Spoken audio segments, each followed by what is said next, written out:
All right, Investors Performance Group, welcome back. This is your July 2026 meeting. And I couldn't be more excited for this month's meeting because we have a special guest here, someone you guys know and love, and hasn't been on the screen for a while here. So I'm excited to bring back Kelly Fry tonight.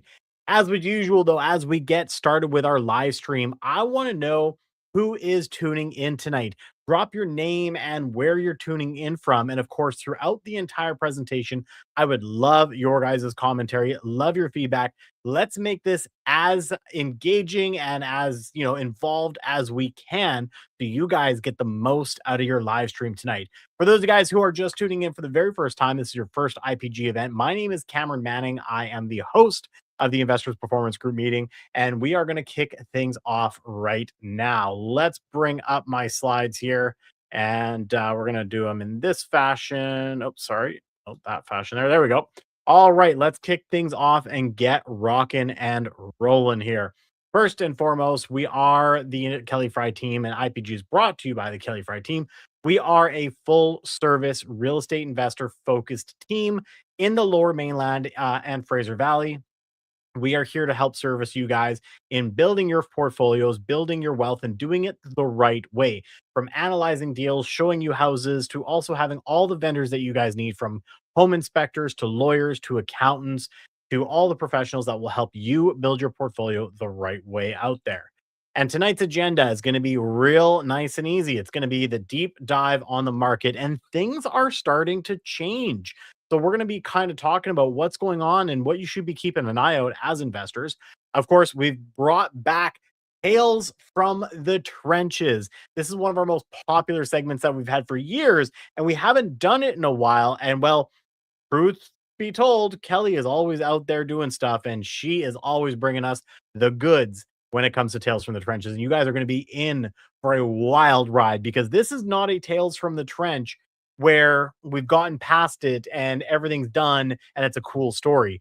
Kelly is actively living this tale right now. So she's going to be bringing you into what's actually happening in her investor life. And of course, we've got some hot deals to wrap it out with you guys tonight. And also throughout the presentation, I want to make sure we're giving you guys as much value as possible. So I've gone and negotiated some great discounts on some programs that will hopefully help you be more efficient out there in whatever it is you're looking to do. I've got a full tech stack of things that I've been incorporating into my business, and I'm sharing a couple of my favorite programs with you guys tonight. So hopefully you guys can take advantage of some great discounts that I've been able to negotiate for you guys. So keep an eye out for those as well. All right. And of course, I would love to see your guys' participation. If you guys find something very interesting, whether it's a stat, whether it's something going on with Kelly or a hot deal, feel free to take a screenshot of your computer, of your TV, whatever you're watching this on, and post it on Instagram or Facebook and tag us at Kelly Fry Team. We'd love to see what your biggest ahas are, what your takeaways are, or if you just find something very, very interesting you want to share with your community. We love that as well. Just make sure you tag us so we can go and show you some love back. All right, let's dive in with the market update. What is happening out there across Greater Vancouver, out to Chilliwack? And of course, how does it impact you as an investor? Let's talk about it. So, first and foremost, a couple of things that have come up from the Greater Vancouver Real Estate President and the Fraser Valley Real Estate Board President. You can see here for GVR, demand for all home types in Metro Vancouver increased to start the summer, with home sales up nearly 10% year over year in June. This is pretty interesting because we have seen sales down consistently across the board for the longest time. Now, suddenly, we are starting to see an increase in sales. And I can tell you, as agents who are out there in the field every single day, we are noticing a little bit of a change in the weather when it comes to the market. Properties suddenly that were sitting now getting a lot of activity, whether they're showings, people showing up to open houses, or in some cases, starting to get offers, and decent offers too. Fraser Valley home prices in the Fraser Valley continue to become more affordable in June, with a benchmark price now sitting at 26% below their 2022 peak. So that also tells us that as buyers, as investors, there's probably some deals to be had out there. And we do have some really good ones to show you guys later on. All right, let's kind of dive in deeper a little bit. So we're going to take a look At a couple of the key metrics across Greater Vancouver, Chilliwack District, and the Fraser Valley Real Estate Board. We're going to look at it from a more broader perspective to start. And then what I like to do is zero in on a couple of the, cities and what's actually happening for their markets, breaking it out across a couple categories. And then certain cities, we've even done a deeper dive because I've said it many times and I'll continue to say it. There's no such thing as a Canadian real estate market. There are so many different markets out there, so many sub markets out there that we have to really take a wide lens look and then bring it down into the narrow to really see where the pockets are that are making sense. So, taking a look at it here, this is the first month we have seen, which makes sense as we're getting out of the spring market where we have seen the inventory rise. As you can see from basically December straight up until May, we had a consistent increase in inventory. Very, very typical of a spring market. However, we've seen it kind of tail off a little bit here and kind of come down slightly. That makes sense. One, we're seeing properties actually starting to sell because sales have increased, which we'll show you in a bit. But also, as we head into that summer market, people who haven't sold in the spring might get a little discouraged. They want to enjoy their summer. They're taking their homes off the market, or other properties may have been, listed in January. They were on a 6 month term with their agent, and those have started to expire. As we can see here, the same trend for Fraser Valley. You saw it was rising pretty quickly, and then it's starting to tail off. It's not quite the same sharp rise we saw before. And Chilliwack District, we saw you can see the rise here, but it stayed pretty consistent. It is a smaller market, smaller subsection. Still about 1,458 listings out there in that market. Now compare that to sales now. As you can see, sales have continued to rise. So while inventory is slowly starting to show signs that it's turning, sales continued to spike. In fact, from May to June, we saw one of the steepest spikes that we've seen since, around March almost. It was kind of slow. We really felt this slowness right here in the market. Kelly and I we'd be talking, we're like, why is there no buyers moving? Why are we not seeing any offers on properties that we thought were well priced? Now suddenly those properties that we still thought were decently priced, but now they've been on the market a while. Now we're starting to get offers as we get through June and into July. And honestly, July continues to be a very, very steady month for us as we've gotten through. Same scenario here in the Fraser Valley, and a little bit of a different drastic or different look here in the Chilliwack. It's actually down over last year's time. We've seen a little bit of a slower market. So maybe that means there's some opportunities out in the Chilliwack area. All right, how does that compare to average sales prices? So, what are we looking at when it comes to the value of a home based on what's happening in sales and inventory? And as you can see here, we've seen a little bit of an uptick in the value of homes in Greater Vancouver, averaging now at 1,248,000.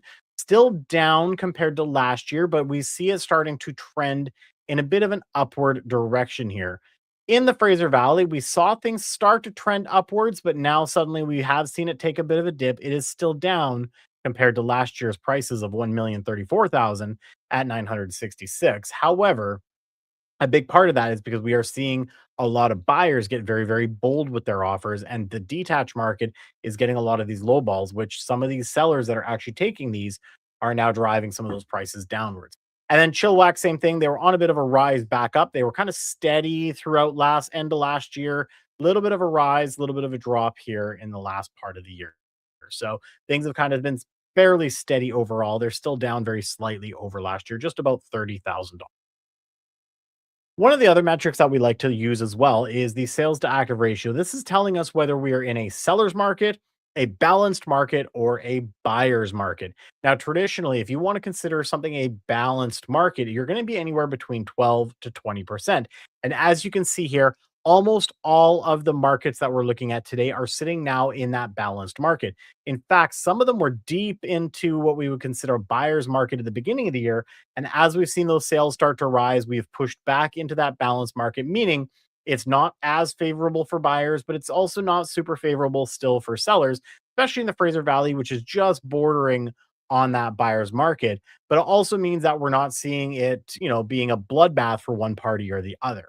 So definitely seeing it start to mellow out here. One of the other statistics that we like to use as well is where are properties selling at in regards to their original price. So we call this the sale versus list price. And as you can see here, the average property is selling at about 95% or 5% off of their list price. So we use this as a general metrics. It's not a rule of thumb necessarily, but let's say you get an offer in and you get something 7 to 8% under the asking price. You're actually beating the market in most scenarios. And of course, this really gets really granular because different areas, different product types will change. This is just a generalization that we like to look at just to say what you can expect to try to get off on a property out there. So 5% right now is pretty average. Some people are doing better, some people are getting close to their list. It just depends. All right, let's take a look at the actual markets that we are investing in right now across the lower mainland. We like to start out east and then we work our way across the Fraser Valley back into Vancouver. And starting off with the Chilliwack market, we have seen kind of what we saw before. Prices have stayed fairly steady, not a lot of movement over last year, and the inventory has declined over last year. So if we continue to see a declining inventory and sales continue to stay strong, suddenly we will start to see that upward pressure start to happen on those property values, assuming that continues. Days on market has dropped as well as now down to less than a month on the market to sell a home. Townhouses, though, and the condos are still showing a little bit of a stronger hit against the detached. So detached is faring a lot better out there. Down 15.4% for townhouses and down 18% in the condo market. Both of those are up in the inventory and taking longer to sell as well. Abbotsford has taken a little bit of a bigger hit. This is as we move into the Fraser Valley, down 8.8% over last year, which means they're sitting at about $1.15 million as an average house now in the Abbotsford market. And one thing to note is that inventory is down as well in this category. It's taking about a month to sell as well. So if that trend continues, we might start to see that level out and property values start to stabilize. The townhouse market down 9%. They are still gaining in the inventory, although it is taking less time to sell now. So we're seeing some activity start to move on those in that area, down to 26 days as an average on the market. And then condos down 6.4%, but the inventory, pretty big drop at down 15%. Heading over to Mission, they have been pretty steady as well, still down 5.5%, but the inventory continues to drop, taking a little longer to sell in Mission, meaning there could be some opportunities for investors who are looking at that days on market. Because the longer the days on market is, the better chance of getting a good deal from a seller out there. At the end of the day, days on market is the enemy of a seller's value. So that's something to keep in mind when you're looking at these properties. Down 2.4% on townhouses and down 3.6% in the condo market. And we continue to see more inventory continue to climb. And a big thing that we're noticing in the Mission market as well is we are seeing more development happening. There's more buildings that are going up. There's a building that's set to close very, very soon. Probably when that building finishes, it's called the Silver and Cedar. We'll probably see a number of listings hit the market in the condo market, people trying to liquidate, get out quickly. And so we might see a bit of a spike in the condo market in the next coming month or so. Out to Langley. Langley is still taking a little bit of a hit out there. I remember when we were talking about the Langley market as an average of like 1.7 to 1.8 million dollars. So they've definitely taken a big drop over the last 2 to 3 years. Down still 6.8 over last year, averaging $1,470,000. Inventory is now still declining in the detached market, down 9.6%, and it's taking a little over a month to sell right now. Townhouses have stayed a little more steady, down only 1.6%, and their inventory continues to drop. But the condos, obviously, there's a ton of condo development happening in Langley right now between Willoughby Heights, Langley City, and you can see they're down 10.5%. And inventory is dropping, but we'll continue to see what happens as new developments continue to complete out there. Now, one thing we like to do with some of these markets, such as Langley, because we've done a ton of sales in these over the years, is go even deeper because Langley's quite a large area. I mean, you've got Walnut Grove down to Murrayville to Willoughby to Langley City. So we zoom in on a couple of these markets. And in this case, we're going to take a look at Langley City. And you can see here, this is where it's very, very important to understand the micro economics of every single area that you're looking to invest in. Detached in the Langley City area is much more affordable than the Langley as an average as a whole. And the average price out there is now $1.115 million, and it's down 22% year over year. We're not talking 22% over the last couple of years since the peak of 2022, I should say. It is down 22% over last year's prices. Inventory is down 25% though, and we see that the days on market is starting to shorten, down 15%. So some of that inventory is maybe starting to get absorbed out there. Langley City as a townhouse market stayed pretty stable. Inventory is down quite a bit, 20.4%, but it's still taking just under 2 months to sell a townhouse in the area. And the condos, they're showing pretty stable with the average in the area for the drop. However, you can probably get a better deal in Langley City than some of the other areas in Langley, just based on the averages out there. And the inventory is actually declining as well. Hey, Maple Ridge. Maple Ridge has stayed a little bit more stable. So we've got an increase in 2.8% in the value on detached. Down on the townhouses, though, 8.1%, and a big hit over last year in the condo market, down 17.1%. Inventory across the board is down in this market. So that should put some pressure on home values stabilizing.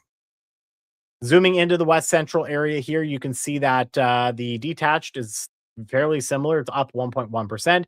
Inventory is down quite a bit, down 35% in that area. So we are seeing a little bit more pressure, probably going to start to come in the West Central area. Townhouses down a whopping 25.8%. And the inventory has climbed, but it's only at 13 listings total. And the condo market is down 4.3%, so holding a little bit more stable than, let's say, their average in Maple Ridge. There is a lot of new development in the West Central area, and that's probably why you're seeing a little bit more of the new prices pushing things up. However, the inventory is still continuing to climb just slightly at 4.3. Okay, North Surrey, we do break out Surrey into multiple segments in our MLS because it is such a large landmass. So North Surrey is showing a decrease in the detached market, down 12.6%, an average of right now $1.3 million. I can tell you, Kelly's had some clients going around Surrey.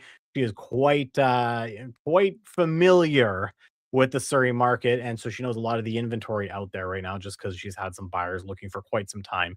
And she's kind of gone all over from North Surrey to South Surrey, and she's definitely seen the prices change over the last several months, and this is a real indicator there.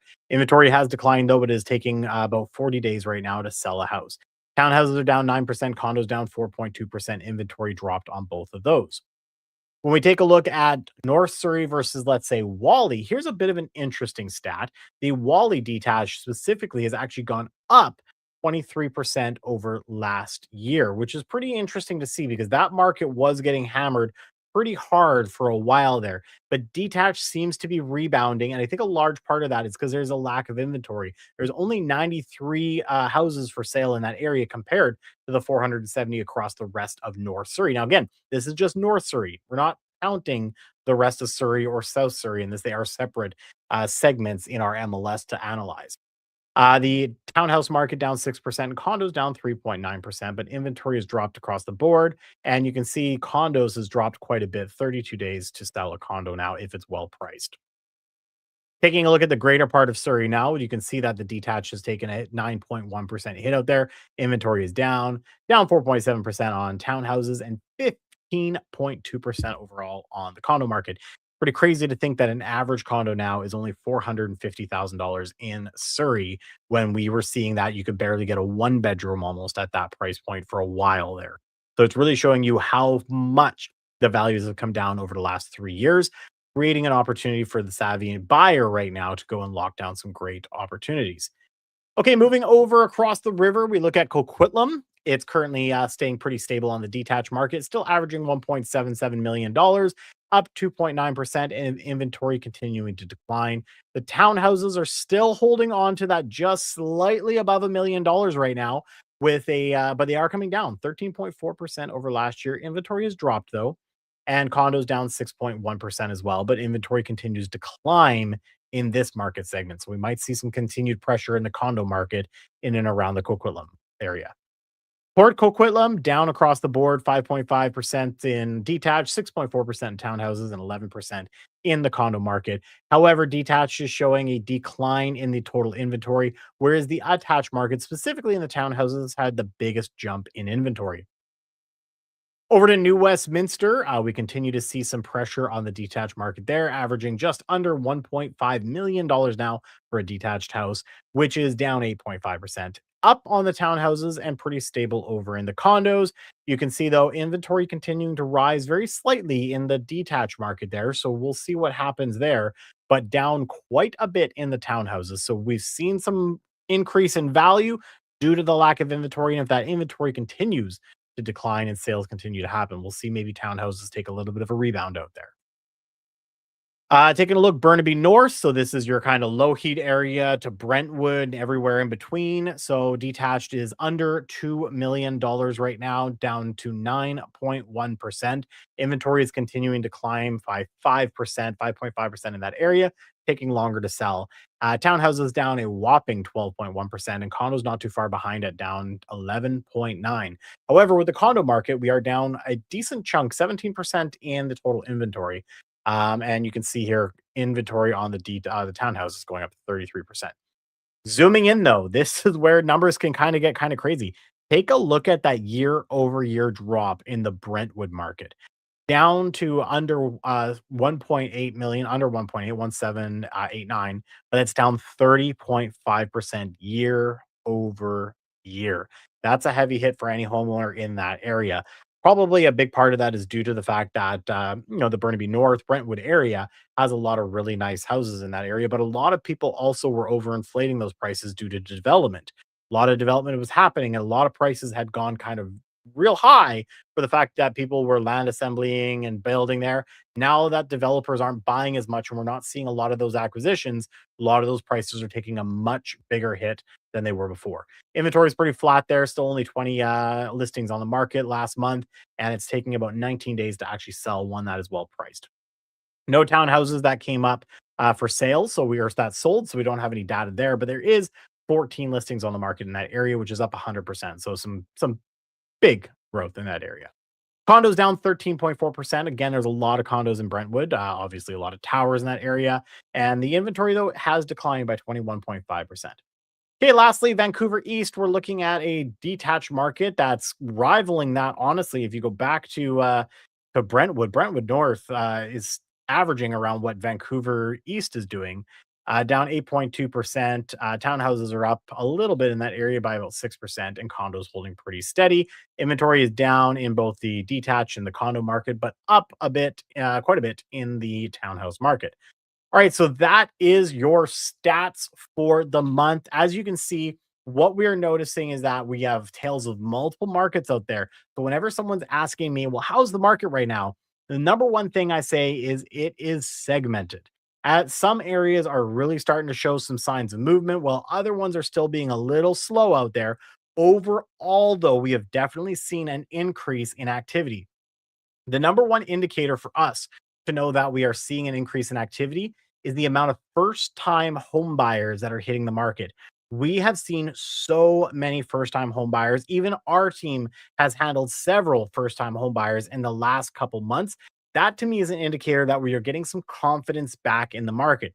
Buyers out there are looking at the fact that our interest rates have stayed fairly steady over the last several months, and they're probably not going to see much more of a decline. So they're taking the opportunity while prices are down, start jumping into the market. We have seen this across multiple condo segments, a lot of condo buyers right now that are first time home buyers, but not just that, like really well planned out detached buyers as well. We just helped a young couple get into a detached home with a suite. So people are looking for those mortgage helper aspects. So if first time home buyers are starting to think about getting into the market, as savvy investors, we don't want to be trailing that too far behind, because by the time we jump in and all of a sudden the property values are up, we have missed a major opportunity. So as if you've been looking at this and you've been sitting on some capital, now might be the time to start taking a look at what's on the market and making some moves out there. All right, one of my offerings for you guys today, because I want to provide value to you. If you remember, we had Debbie Balfour on on IPG one time talking about how you can start to get more investors, more joint venture partners to start to engage with you, and it was through social media. Now, one of the hard things about social media, you can ask Kelly when she comes on stage, is editing. Editing can be so frustrating. It's very time consuming, and when you're sitting there trying to create a lot of content, it can overwhelm the average person who's not a videographer. That's why I've been able to get you guys 50% off your first 2 months on Descript. Descript is a text based editing platform. So if you're doing anything that you want to do, like long form content, or you've got a lot of things you want to talk about, you could sit, turn the camera on, and start recording, go into Descript, and literally highlight the text that you want to delete it, and it will trim your video and get it all ready. There's also some very powerful AI tools in there. Literally, I could take one of my main podcasts on the Manning Up on Real Estate podcast, a 58-minute podcast, and using its AI editing, I can actually create over 50 different clips at the click of a button instead of having to go through and trim out all those pieces. So if you guys would like to sign up to Descript, get 2 months off your first on the creator plan on me, first 50% off your first 2 months on the creator plan on me. That's my little gift to you guys to continue to go out there, get better out on social media, start raising some capital, and start getting out there and building your wealth. All right, that's one of my little gifts for you guys tonight. Let's move on to our highly anticipated section tonight. Tales from the Trenches. This is a series that we did for the longest time. It was highly popular, and I said every single time, I don't know how we kept coming up with all these stories, but we did. And one of our number one contributors to Tales from the Trenches was Kelly Fry, and of course, because she's an avid investor, she's actually like she's running a large portfolio. She's always taking action out there. She's back with more tales. So I'm gonna bring Kelly up on the screen here. Let me bring my cursor over. Kelly, welcome back to Tales from the Trenches. Thank you, Cameron. I can't say that I'm overly excited that I'm back on because I've been living through these hellish trench experiences for the last 2 months. But you know what? Love to share the stories because I'm sure it can help some other landlords. Absolutely. You know what? Here's the big part about tonight's Tales from the Trenches, guys. A lot of times when we show a Tales from the Trench, we tend to wait till we have the results. We've gotten through it. Here's how you navigate it. But we said to Kelly, we're gonna get you up. I know it's tough. You're in the throes of it right now. Let's get you talking about it. What's been happening, and maybe we can do an update later once you've actually gotten through this. And I know some of them are starting, some of the smaller ones, because there's some real big stuff you're going to talk about, and then some really annoying small stuff as well. Now, small in perspective to what's actually happening. And you're going to take us through that today, what's been happening and what you're doing to deal with it, right? Sounds great. So basically, the stories I'm going to tell tonight, they started in May and they've been running right up into the last week.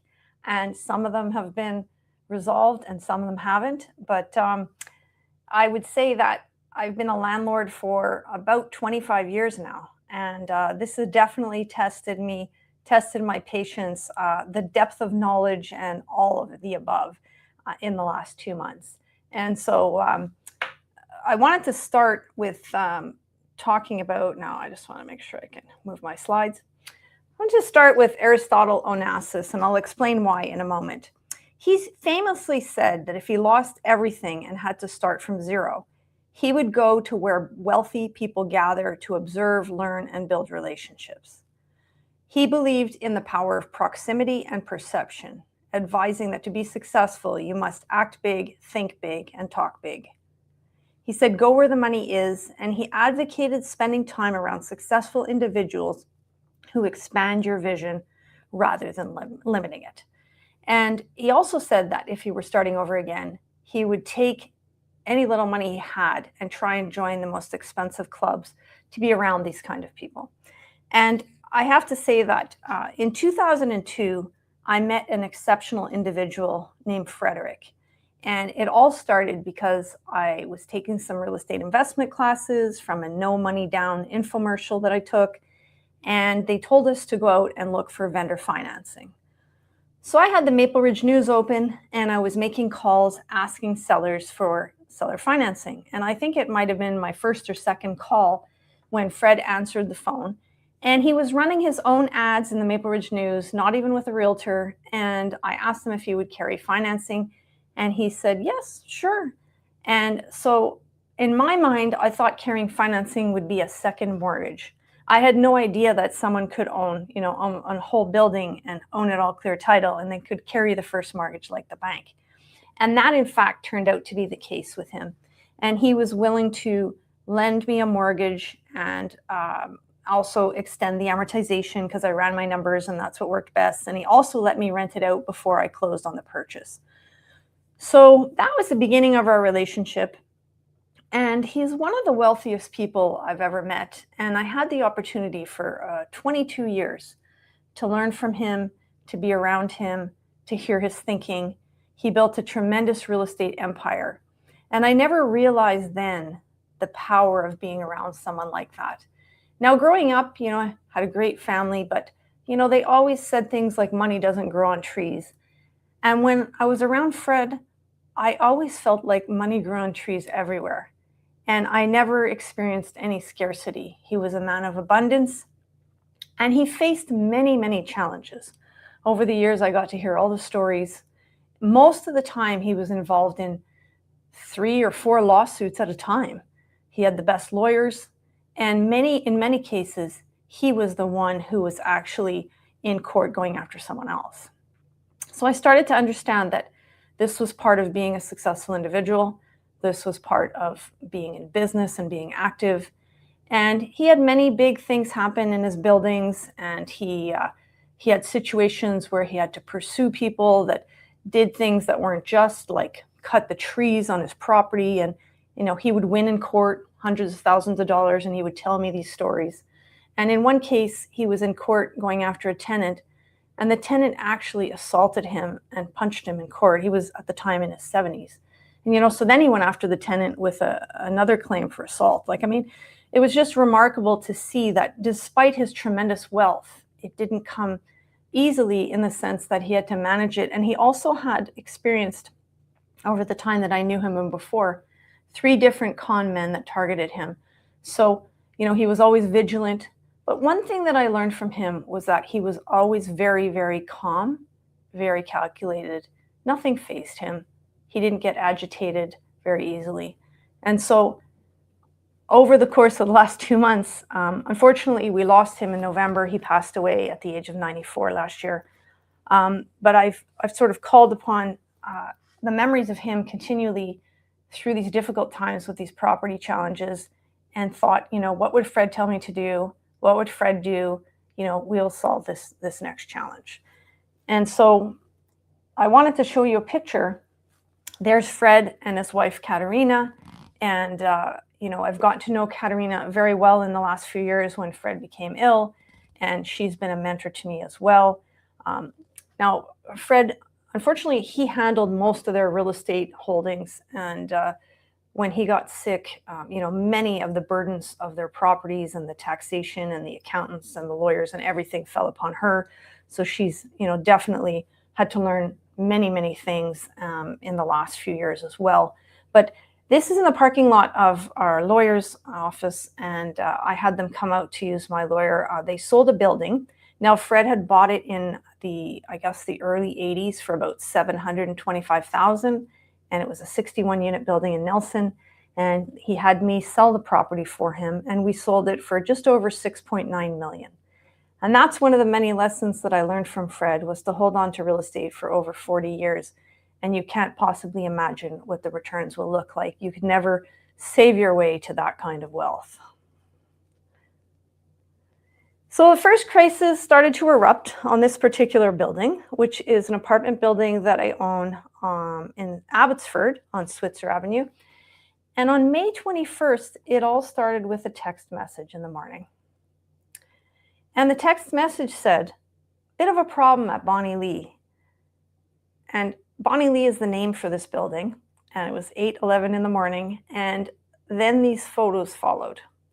And in the photos, I'm not sure if you can see, but there's the fire department, and there's flooding all through the front hallway, all through the carpets, all through the stairs.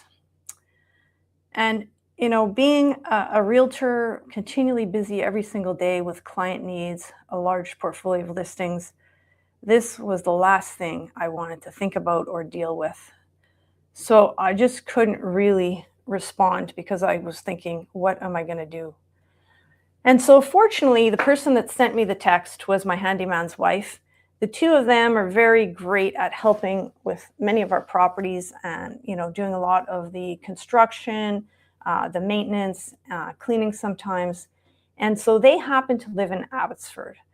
So they quickly ran over to the building. I imagine one of the tenants probably messaged them. I'm not sure who sort of alerted everybody to the situation.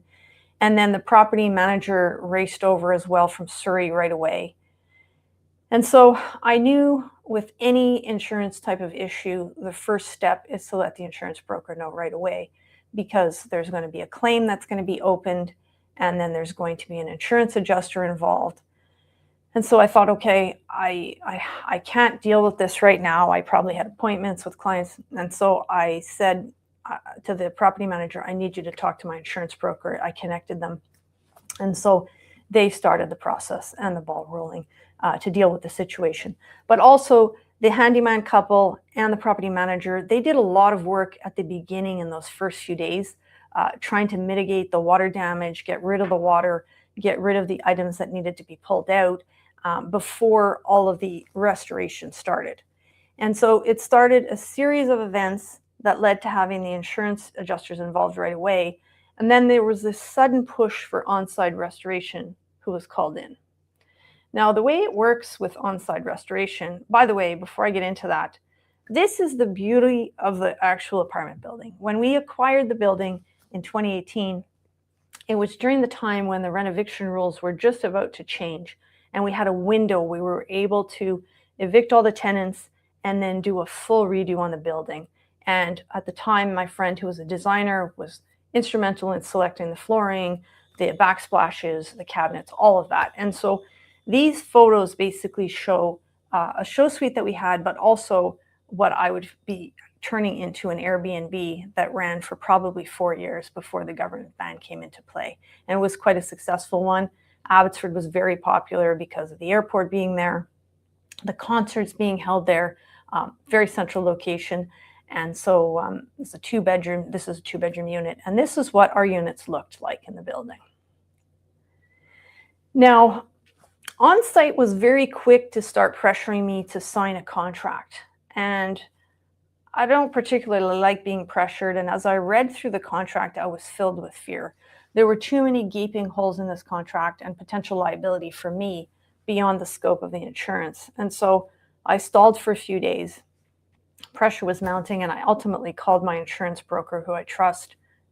He specializes in investment properties, and discussed it with him because I didn't want to be signing a contract that would expose me to potential liability beyond, my deductible. But he assured me that, they had dealt with On-Site repeatedly and that they had not had any issues. So begrudgingly, I signed the contract because I knew I was holding up the process if I waited more than a few days. And I knew that this $10,000 deductible was an unfortunate, cost of the incident that happened with the pipe bursting. And it was wishful thinking for me to think that 10,000 would be the limit to what the costs were going to be. But nonetheless, they moved very quickly, On-Site did, and it did not take long before they spotted the asbestos. And they called for a separate phase remediation to block off the areas with the exposure of the asbestos. So quite a big undertaking. Now, during this process, I was informed that an architect was to be involved, especially with the permitting. And I saw the bill for the architect, which was $10,000 as well, but that was covered by the insurance company, thankfully. And then I received this email that said, in addition to the items mentioned, we need attached forms signed by the Strata Council, a letter on Strata letterhead approving the proposed repair work, and a set of Strata minutes. And I was quite perplexed because this is an apartment building, and I really didn't know why they would send me anything with regards to a Strata. But in many incidents that have happened in the last few months, it seems that people don't really wrap their head around the idea of someone owning an apartment building. We as real estate investors, once we figure out how to pool capital, how to get the right financing, how to understand the numbers, we understand that this is a reality that you can achieve with all of the right set of circumstances. But for most people, they cannot fathom that someone could own an apartment building. So I politely had to tell them that there was no Strata Council and there was no letterhead and there were no minutes because this was one title and one group of owners. Now, I wanted to show you when I was called in to take a look at the building. Several weeks went by before I actually went to view it. I think part of me didn't want to see the damage, but ultimately they needed to show me several things. So I was called in, and basically this is what I saw. I mean, walls ripped out. This was a new reality. I showed you my kitchens before, and now you see all the cabinets are ripped out, all the beautiful laminate flooring is gone. Appliances are pulled out, and then they ripped the walls in the bathroom as well, and they found areas where there was some mold behind the tubs, wanted me to do potentially some more work on those areas. Now here are some videos I took that day. I'll just play quickly to show you. This is the restoration individual showing me. You see toilets are ripped out everywhere, showers are ripped out. Walls are cut up to a certain line. Yeah, and then Tony in the hallways.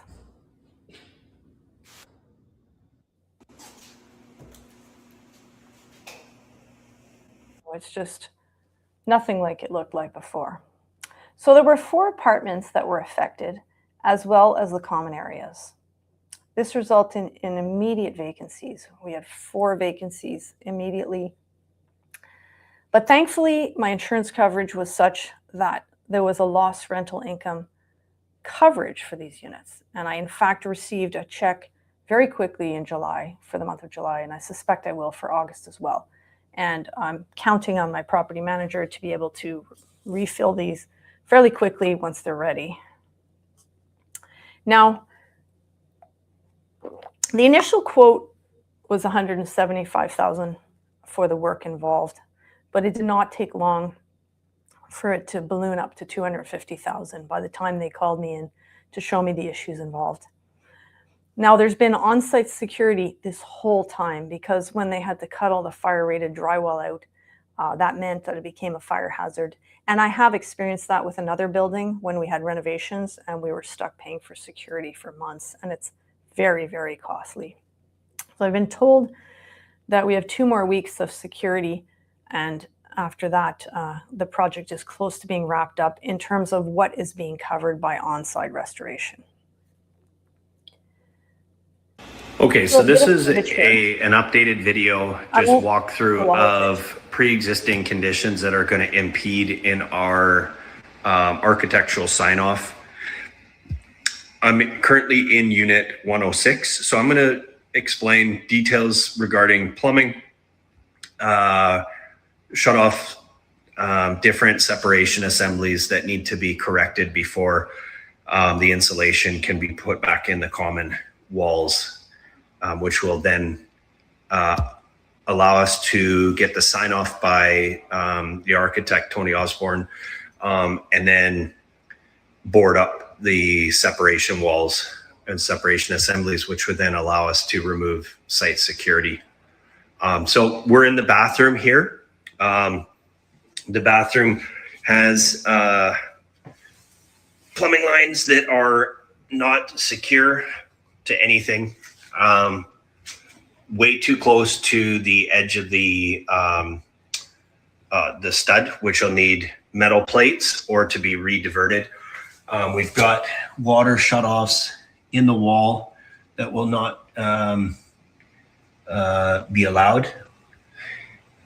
And we've got a framed wall here for this shower unit. This framed wall. This is a fire separation assembly, and there's no drywall in behind here. So this framed wall, this shower unit will need to completely be removed, and the drywall will need to be reinstated. Now, I won't bore you with the continued talking of the restoration guy, but the reason that I'm showing this to you is because he wanted me to come down there to show me some of these issues that were separate from the actual claim and the actual work that OnSide was going to do. And he explained that I would have to get some of these repairs done that were outside the scope of the project in order for it all to be wrapped up, for the architect to be able to get the sign off for everything to be good to go for occupancy. So fortunately, I have an amazing client named Paul, who's I think on the call or this video tonight. And Paul is a very, very great flipper as an investor and very knowledgeable, and been so great at meeting with these on-site restoration guys and the property manager to get some of this work done that has to be done. Otherwise, everything will be completely halted. And so I think their meeting was yesterday. It looks like several of the plumbing items that were raised by on-site were then sort of vetoed by the plumber that Paul brought, because I think because of the age of the building, some of these items are grandfathered and won't have to be done, thankfully. But they made it very clear that all of the work has to be done by Paul very quickly in order to be able to get that sign off. And then Paul did call me and tell me that there was some of the work that it would have been cheaper for on-site to actually do it and bill me. So he told them to go ahead and do that small part because it was half the price of what it would have cost for him to do. So I super appreciated that because any help along the way here to get the most effective cost and the fastest action was welcome.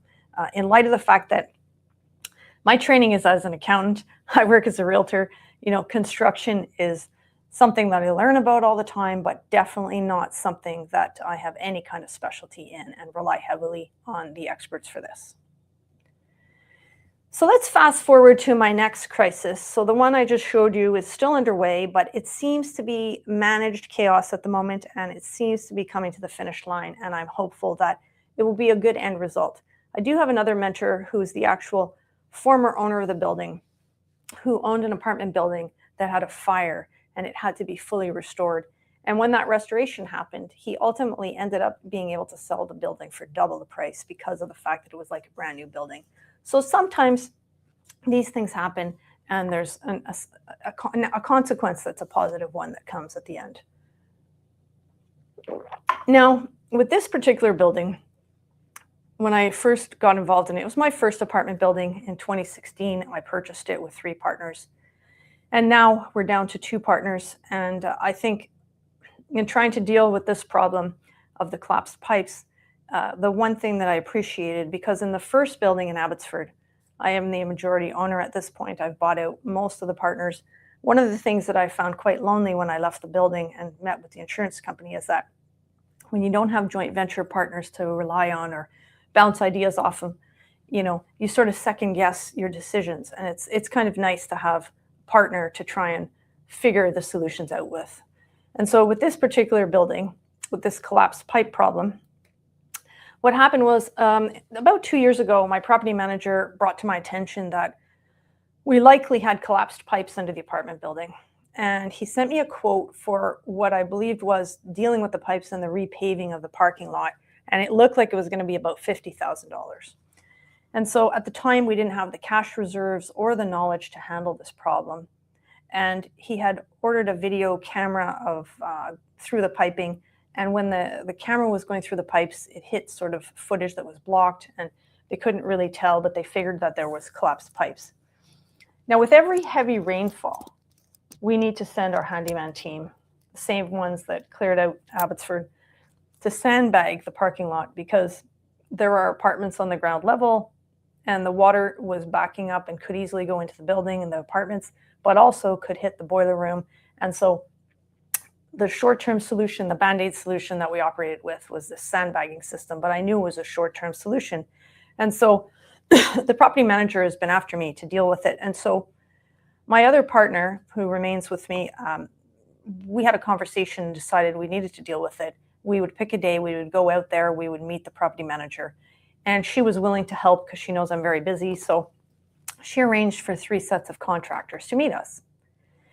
And so these are some photos that show you what happens to us when we have a heavy rainfall. And I mean, let's face it, we live in Vancouver. Heavy rainfalls are a pretty constant thing that happens through the fall and winter. So we're in this window of time right now where we can address this problem because we don't have rain to deal with.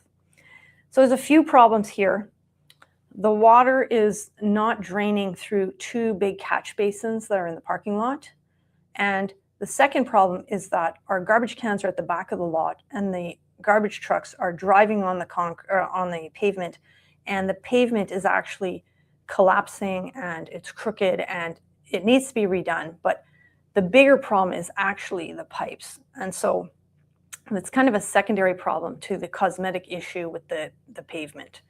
But with these photos, you can see what the actual problem is here. So my partner and I decided to address the problem. Here's a picture of the three of us. But the problem is, it was really the blind leading the blind. None of the three of us really knew exactly what we were doing.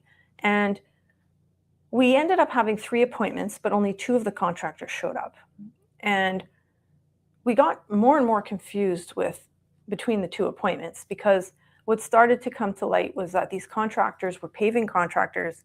They were kind of arranging for piping assistant to be replaced, but they kind of said to me, well, we would need a spec sheet from an engineer. And I said, well, so you're telling me you can't do the work without an engineer? And they said, well, not really. We don't know what to do. So I thought, oh my God. Stress was mounting as we were trying to figure out what the cost was going to be, how we were going to figure this out. When my phone rang and a realtor called me who happens to be an engineer. And I said, listen, I've got this problem with this paving, these pipe collapsed, and her husband's also an engineer. So she said, you shouldn't have to, hire an engineer, and we talked about it, and I said, okay. And the first contractor kind of indicated to us that we would need to extend the line to the city. It's the storm sewer that's the problem here. So we decided to take a trip to the city hall between appointments. So here we are in City Hall, and I guess it's unusual for 2 women to come in who own an apartment building, because we faced a great deal of resistance. When we arrived, we were told that it was owned by a corporation, to which I said, yes, I know, we are the corporation. Then they said, no, we need the signing authorities. They must be the ones that come in. And I said, we are the signing authorities. Then they wanted proof of our ownership. And I said, well, would you like to see the corporate tax returns, or, what information can I get for you? And finally they conceded, and they gave us some of the plans of where the piping from the city was going for storm sewer. And so we took that away with us. We spoke to the engineer. He told us that we could pay $1,400 for a city connection, but then it was unclear as to who would be doing the excavation of that. And so the crazy part too, in all the resistance we faced, is that it was the women behind the counter that were giving us a hard time. It wasn't even men. So that was an interesting twist that happened to us. So as I continued to pursue engineering and trenchless companies, because I started to understand the real problem here is the pipes. The paving is a secondary problem. And I don't want to hire paving contractors until I get the piping solved by the right trade who could tell me what to do and how much it's going to cost. So I decided to call my friend Danny. Now, Danny is a top producing realtor, knows a lot about construction, and is connected to everybody. Been an agent longer than myself. So I called him, because whenever I need help, I call him. So he connected me with an excavation contractor, a young guy that basically he trusted, had used many times. He said, I think he's going to be your solution. So then this gentleman went to see the property, and he sent me an email and a quote, sort of, and this is what it said. Thanks for the chance to look at the site. Based upon what I saw, I think that the best place to start is getting the 2 sumps in the driveway dug out and cleaned. When I was on site, they were completely packed full, which is likely contributing to the issue you're seeing. Once they're cleared out, we'll video camera inspect the pipes inside each sump to check for any collapsed sections that may need replacing, and take a look at the front 2 drains and the one in the front of the man door as well. It's possible that just clearing the sumps out resolves any problem on its own, so I'd recommend that we start here before committing anything bigger, and I've attached a fixed price scope of the work, $1,250, which covers all labor, equipment, and the camera rental. Photos and video from the job will be sent over once it's done. And he did point out to me that I wasn't having a problem with the pipes and the water in the front of the building. It was really only the back. So perhaps that these sumps being clogged, and maybe even some collapsed pipes around the sumps, were actually the problem, and that we could sort of do that. And then once that's resolved, then we could figure out the paving. So I was quite relieved to see this quote because it was considerably lower than the other ones I got. And also it just generally made more sense to me that this could be the actual solution. So coming off of that, which is still not resolved, he's actually going next week to do his investigation and clear out those sumps. Oh, actually, this is not in the right order here. It's actually not the house springs a leak. It is actually the same day that we were in Chilliwack, the property manager said to me, Kelly, I've told you that we've got a problem with the boiler. I said, yes. He said, it's actually not working at all. I said, are you serious right now? He said, yeah, there's no heat in the building. Now, fortunately, it's been 30 degrees. And I thought, okay, well, this is not at the top of the priority list of urgencies, but it's going to fall to the bottom of my crisis management. And so we went into the boiler room, and this is the boiler, which when we bought the building 10 years ago, we did some kind of improvement to the existing boiler so it'd become a little more efficient, but we never replaced it. So it looks like it's original from 1967, and it's done its job for a long time, but now it's time to replace it. Now, fortunately, I've had to replace boilers in other buildings before, at times where we were very cash constrained, and I was able to find a good company that would finance them. So these machines can cost $30,000 to $40,000, but the financing rate works out to be sometimes between $350 to $450 a month, which is quite manageable to handle in an apartment building. It's a sort of longer term lease with a buyout kind of situation. Now, I've made the calls to this company twice in the last week. I've sent an email. No one's called me back yet, which is unusual because their service level is usually quite good. Tried calling a few competitors, but I guess they're all quite busy at the moment, maybe with air conditioning. So hopefully they're able to solve this problem and I don't have to worry about this one. But this one is still an issue as there's no heat in that building. But yesterday was 36 degrees, so I'm not too worried about this. Now, crisis number 4 actually happened on July 15th at my own house. Okay, these slides are a bit out of order here. Started with my son told me that there was no hot water. And I should have just immediately known, oh God, the tank is probably blown. But busy doing real estate deals because, as Cameron mentioned, the market's gotten quite busy all of a sudden. So I forgot about it till the next day when I came home and I said, John, I need you to come down with me. We've got to open get everything away from the utility door. We've got to go look at that hot water tank. And when we opened the door, water was spewing everywhere. But worse than that, on the walls, you can see that there's all kinds of mold everywhere. And I thought, oh my God, I had no idea this has been going on for a while, I guess. So I thought, who can I call to fix this? And I went online right away and I located a vendor from the Tri-Cities Chamber of Commerce that I belong to and I'm actively involved with. And he agreed to come first thing the next morning, which was great, although I didn't know what to do about the water spewing. So he told me how to turn off the water. And I had to advise my tenants in the basement suite that there would be no hot water. So I'd spoken to my husband about the idea of a tankless hot water system. And Mr. Water Heater told me that they could assess the situation when they came by the next morning and see if it was at all possible.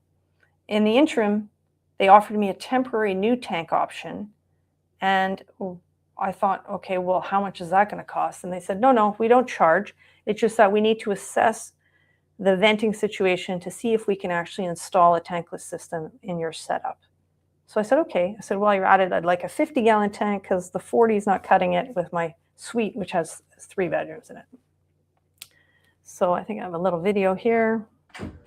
Yeah, so this is how much mold there was with a new tank that was just installed.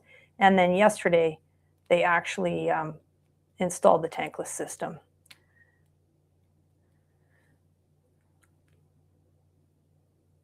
So at this point now, the 50-gallon tank has been removed. We have the new system in place, and I'm going to have to get the handyman team to come to my house to deal with this mold on the walls and spray kills or do whatever they need to do to fix that situation. And I now keep the door to the utility room wide open so air circulates. Now, in terms of advantages and disadvantages of a tankless system, the one advantage that I've always known about is that it's endless hot water. It's also a very compact, space-saving design, so it doesn't take up so much space. But what I didn't realize is actually 24 to 34% more efficient because it uses way less energy.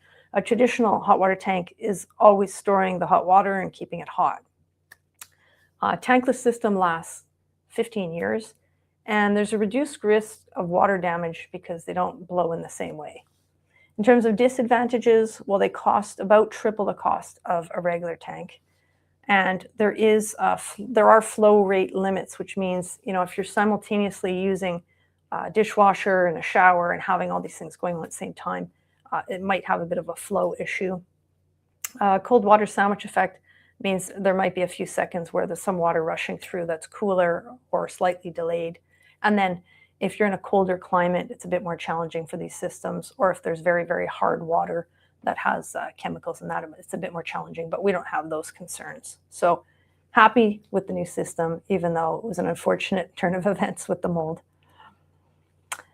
Now, just when I thought I could relax again, on July 18th, Saturday night at 4:12, in my previous home where I used to live in Maple Ridge, a leak sprung in the ceiling. As you can see, the damage almost made me cry because this home is only 17 years old. It's quite a gorgeous home. Got a call from the current tenant. Her son was home and water was pouring from the ceiling. I was shocked because this home is not that old, and from all outer appearances, it seemed that there may be a leak in the sprinkler pipes. So again, I decided to call Danny because I was panicking. I didn't know what to do. And Danny said, okay, let me get on the phone with him. He said, these systems for the sprinklers, they have a padlock attached in the utility room. You can use that to unlock it and turn the valve and turn the water off. And he said, however, when you do that, it stops the water from flowing in the master bedroom, in the toilet. And they do that because they don't want everybody turning off their sprinkler systems. So I said, okay. So that was done. But after they turned off the valve for the sprinkler system, the water still was pouring. So didn't know what to do. And then basically Danny connected me with a plumber. And then they told me, turn off all the water. We did that and the leaking stopped. And then the soonest I was able to get a plumber was for Monday morning. And, calls to plumbers are very, very costly on the weekend. So it was better. And they stored some water so that they had some water supply, but it was obviously a major inconvenience for the tenants. Now, once the plumber did his investigation, as you can see in the ceiling there, which breaks my heart that the drywall was cut, especially since it's a stipple ceiling, he uncovered that, in fact, it was not a pipe leak. In fact, there was a mobile AC unit that must have overflowed with the container below that had water in it. I was shocked. Ceiling was torn apart for nothing. I was fairly upset about the whole situation, but the tenant did take responsibility immediately. And I said, you better talk to your insurance company and they are going to need to handle this restoration, because I wanted it handled by her and I wanted it done professionally. And she called her insurance company right away and it's going to be rectified. And the plumbing bill was $289. And I don't know how much the restoration bill is going to be, but I'm sure it's going to be pricey. So that's the end of my 5 crisis situations that have happened in the last few weeks. Hopefully I can get back to focusing on being a realtor, because this has taken up a lot of energy and focus. Although I've always said that you can make a good living as a realtor, but you can make a killing as an investor. And at the end of the day, guarding the assets that have the leverage for the future are most important. So these are the kind of things that have to be looked after. And so my lessons, I would say from all of this, are to have a good insurance broker with proper coverage, have a Danny in your life who's very connected, know that you can do hard things, and understand that wealthier people are accustomed to handling a higher level of stress than average people. And that's what I learned from Fred. Remind yourself that you're playing the long game with investing, and remember to stay calm and focus on the solutions like Fred would do. And that's a wrap on what I have to teach you guys tonight. It never ceases to amaze me. At the end of the day, everything that Kelly has gone through with her investing journey, and I've been there for quite a few of it now over the years. And she continues to always just handle things exactly like she just said, with a level head. Just you can tell those moments where she's getting like a little like, any average person would shut down. Kelly will take her 5 minutes to have her little, what we would call a pity party out there, and then she'd be like, okay, back in action. And it's not just back in action dealing with this. She's also managing our team. She's managing multiple transactions at a time. She's managing more than just these properties that are having the issues. So it goes to show you all the lessons that she's learned over time have really come into play for when these crises hit. And at the end of the day, if you guys want to play in the investing game, you have to be prepared for adversity in all situations, and know that if you handle it with strength and grace like Kelly does in these situations, you'll come out of it the other side. Just like Fred, long term, all these will be a moot point when she's turning around and selling these buildings in her retirement years for millions later on, or passing it off generationally to her family. So, Kelly, thank you so much for sharing that. We always appreciate having you here on IPG, and sharing all the things that we can learn from all the things you go through.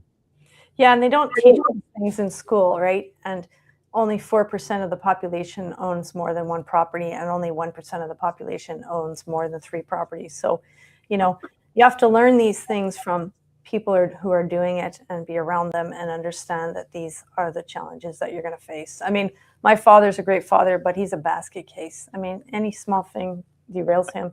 So I can't tell him half of what's going on most of the time. And I just think, what would Fred say? Forget about my real dad.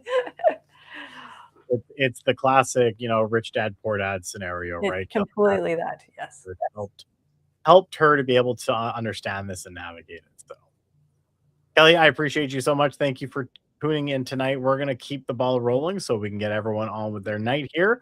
And we're going to bring back up the slides. And that was your Tales from the Trenches, guys. I hope you guys enjoyed that one.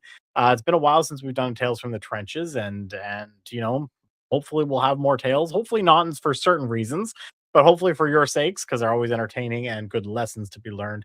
We'll have some more in the future for you. All right, I did promise you guys I've got a couple of gifts for you guys tonight, and the second one is a program that I've been using quite a bit here. And if you want to learn how to become more efficient with your time, this next program is exactly what is going to help with that. And it's called WhisperFlow. WhisperFlow is a AI-based program that helps you increase your typing. Fun fact, I'm looking at my WhisperFlow right now, and I now type at a 523 word per minute rate right now, meaning that I am able to type much faster than I used to. And how is it done? It's through dictation. Not only that, is with its AI based program, you can basically just start rambling on through your emails, through whatever you're looking to do, text messages, everything. And what ends up happening is it will actually then reframe your structures so that you sound like you're intelligent. It gets rid of your ums and ahs. I will literally go, oh, wait, sorry, I didn't mean, and it'll cut all of that out. This is one of the coolest programs that I've been using in my workflow recently. And for you guys, you can get 1 month of the pro version for free as a trial on me if you scan the QR code. And I'm going to also, oops, what just happened there? There we go. I'm also dropping it into the chat for you guys as well.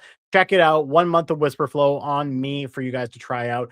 Start typing faster. Start buying back your time as investors. And this is a great program for someone like Kelly. When she's dealing with all these contractors, she's sending quotes to all these things. She can just dictate it all. She doesn't have to worry about typing out all these ridiculously long emails anymore.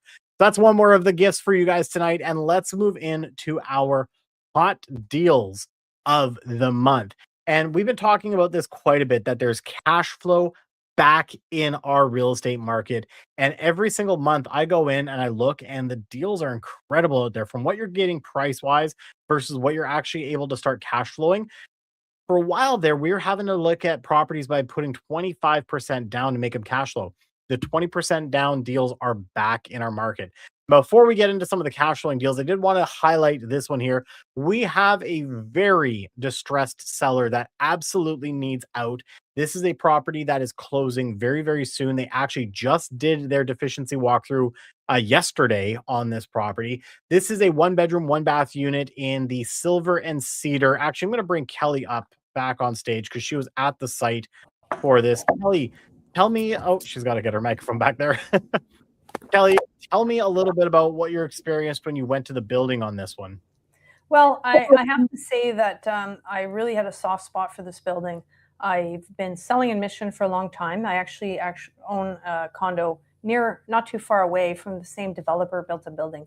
But there's something really special about this building. It's basically on the corner of Cherry and Cedar. So it's right on that main artery, Cedar, which runs right through Highway 11 through the center of Mission.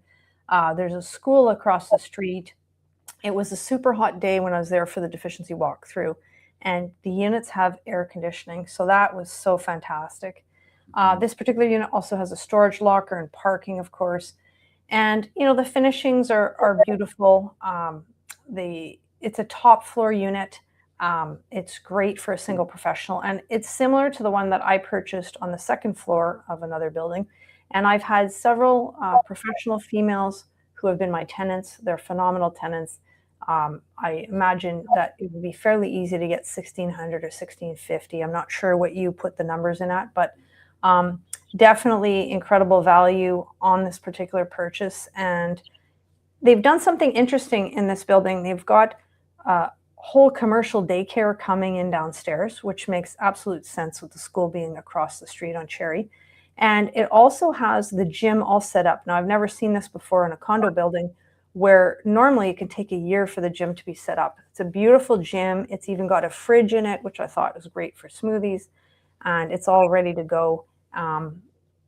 Yeah. And the appliances are fairly large for a 1 bedroom. They're great appliances. Well, this seller absolutely needs out. If anyone knows anyone who would be a good opportunity, I think that there's a couple things that would be really good with this. One, you're an investor and you want to get it at a really good deal.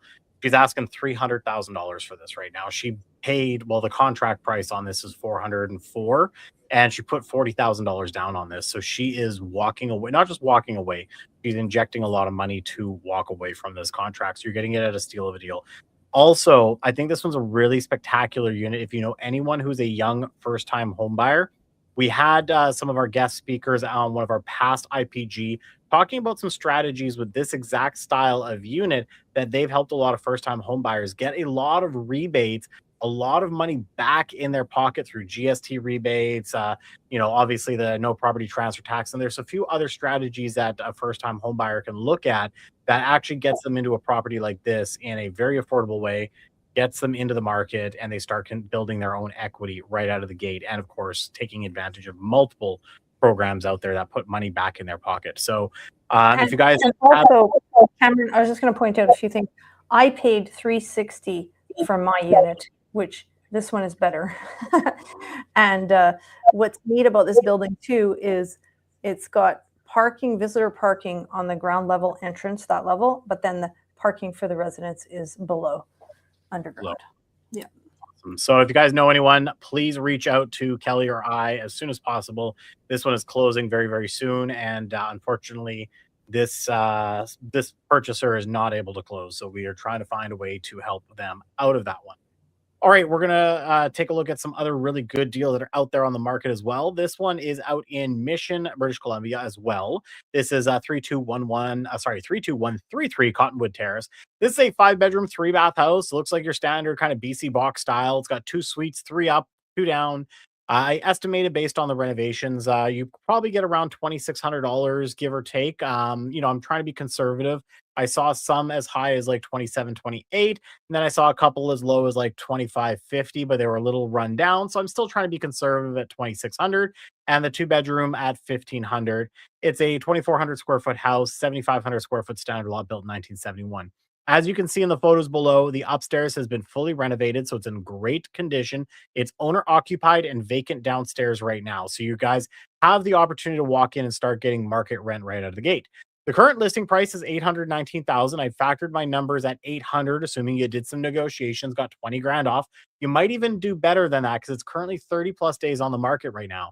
When you factor in your gross rent, 2% vacancy rate, property taxes, insurance, repair rate, and mortgage, you're looking at a total cash flow about $350.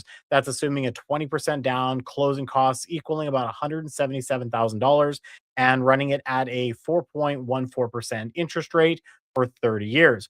Total return on investment on this one comes to about 22.15%, meaning 2.36% cash on cash. That's your cash flow. Return on your equity pay down about 6.25, and appreciation factoring in 3%, about 13.54%.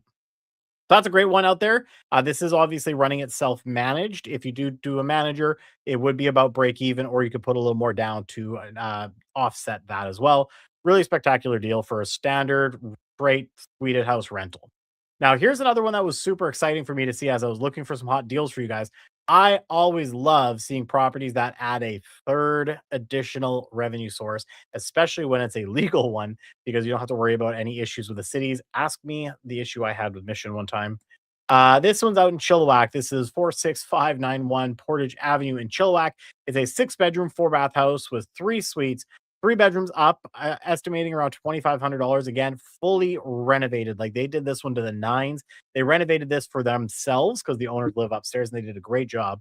They've currently got a 2-bedroom down that is under market rent at $1,150 right now. So we factored that into our numbers. And then there's a 1-bedroom coach house that's about 600 square feet, which is, you can see right up here. And I factored around $1,000, give or take, for that one. So there's some room to, of course, increase rents if this one turns over. But factoring all of that in, we take a look at here. Now, the original house was built in 1949, about 1,900 square foot main house, and it's on a 9,147 square foot lot. So again, factor in some negotiation because this one's been on the market for about 40 days now. I figured you can maybe get it for around $900,000. Using that with the gross rent, vacancy, property taxes, repairs, insurance, everything like that, you're looking at a total cash flow of about $466 a month. Total investment into this is just shy of $200,000 at a 4.14% interest rate. Again, a lot of factors that could go into improving this, getting a better interest rate, getting slightly higher rents than we anticipated, negotiating a lower price. A lot of things that you could do to improve these numbers as well. But even then, it still looks fantastic. You can kind of see here in the photos, I'm going to try to make them a little bigger if I can, and knock myself off the screen for a second. You can see here, it is quite nicely done. Upstairs has been fully renovated. Oh, now we got the slide thing.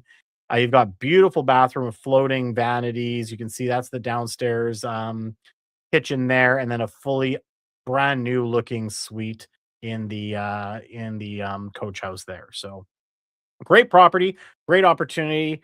Total investment on this one about 2.181% cash on cash, again 6.25, 13.55 for a total of 21.6% return on your investment in this property.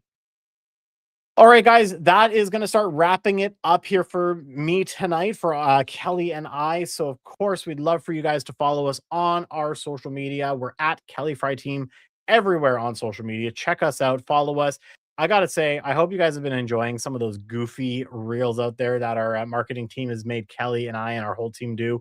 I know I've been super embarrassed by a few of them, but I've been getting texts from you guys saying you're loving them. So we'll keep putting them out there. And of course, we've got lots of great other content that we're putting out as well, educational based content, everything like that. Of course, if you're not already subscribed to this channel, if you're looking right now and you haven't already hit that subscribe button, if it's showing red, hit that subscribe button right now so you can keep up to date with all the other content we're putting out on this channel, including our future IPG events as well.